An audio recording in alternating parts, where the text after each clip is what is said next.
been feeling really funky lately, super funky.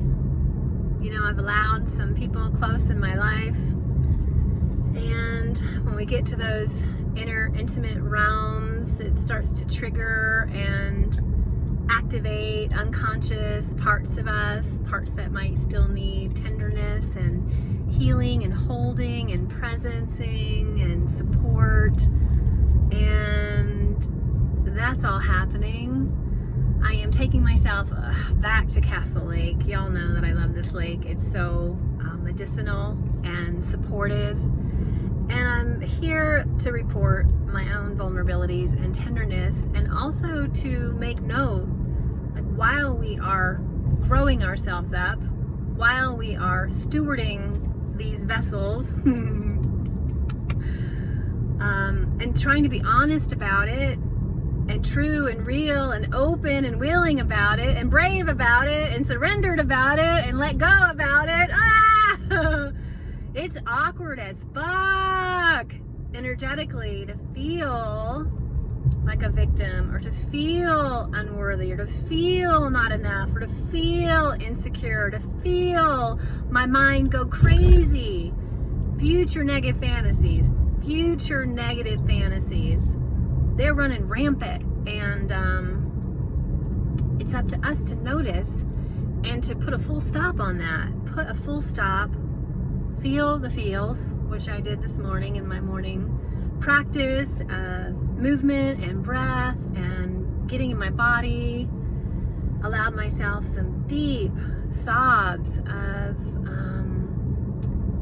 pain and disconnection and loneliness and isolation and not belonging that are still in my system from my past experiences. So in my body, then running through my mind, and then making up a story that my life isn't working out. Innocent. And this is a programmed way of being, so it's so relevant to slow it all down. And I'm sharing because this is what it looks like for me. I'm not sure what it looks like for you, if it looks like anything yet, but in the healing journey, in the healing path, this is one way to spend some time in the morning with the morning energies, with whatever's left over from the day before, the week before, the life before, and to give some space to yourself, to presence, and to even notice and to feel, wow, what is going on here? To feel your body, to feel your breath, to feel these emotions that are signaling us, giving us information. So I had my movement session, my dance session, I had my jumping session on the trampoline, and my breathing session, and then I was supporting a client, and wouldn't you know it, she's reflecting the very same pattern in her own life. Different players, of course, but the inner depths of pain and hurt, and really welcoming and belonging as part of the journey, and not feeling the click, and wanting to be just open-hearted and accepted, and let's everybody just, life is short, let's get along, wake up to the reality that love is, and that fear is a fucking program that we have bought into, that is pushed down our throats, it's pushed into our consciousness, repeatedly, daily. So much input. Fear. Fear is not true. Fear is not true. We give it all of its power. We give the fear its power. We feel powerless around the fear, but that's the mechanism that needs to be understood. You are fueling the fear yourself. I am fueling those feelings myself. It's up to me to discharge them, to be honest and true, and then to make a conscious choice around it, which means for me, going to the lake, putting my body in that lake, feeling the aliveness, the invigoration, the belonging to that which I'm already a part of.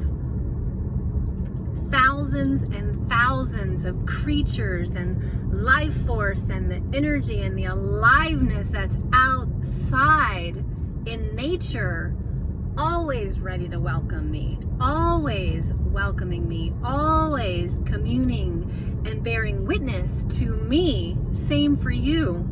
And God, y'all know I love the central sun. You know that I do. It's so relevant and it's so poignant and it's so powerful when we realize that these energies and entities are here as part of our family. They're part of our family. We just don't always consider it that way when we're viewing our journey through the lens of the small self, which is how we view our lives when we're feeling hurt, isolated and alone. It's through the lens of your small self, your personality, through your human self, through the egoic self. And there's just not that much space in that reality for the truth of who you are, which is far more connected and powerful than that. Then I think we might be able to even comprehend. So that's what I want to offer today. Choice points for you to, there's no againstness with whatever you're going through, with whatever you're feeling, however you're relating to what you're going through. Nothing but compassion for that. What I am saying is you are a powerful being, as am I, and we have the choice. Inherent, God-given, sovereign choice. You have way more choice in your reality than you might imagine. So, encouragement to choose for yourself what it is that you need. Moment to moment to moment. Do you need to go take a bath? Do you need to drink some water? Do you need to sit down and cry? Do you need to ask someone for a hug? Do you need to discharge some anger? Do you need to reveal a shame? Do you need to cook yourself some nourishing food? Do you want to ask someone to rub your feet? Do you want to go and lay down on the grass and feel what you're already naturally a part of and start to let those feelings seep in to help you remember the truth of who you are? Blessed. We're blessed. You are blessed to have come alive yet again inside of another day. What are you doing with this day? What are you doing with yourself inside this very precious day? It's important to choose, my love, as often as you can, with as much gumption and mindfulness as you can, those things that will serve your heart. I love you. You've made it this far in the message. I'm sending you all these blessings from the mountain, this bird traveling with the car right now. It's quite extraordinary, leading the car. I wish I could show you. Don't know what kind of bird it is. I think it's a hawk. So bird medicine is here. Water medicine for you, sun medicine for you, love medicine for you, for any part of you that wants to feel more loved and more connected. Maybe this will translate. Have a beautiful day. Take very, very good care of yourselves and each other.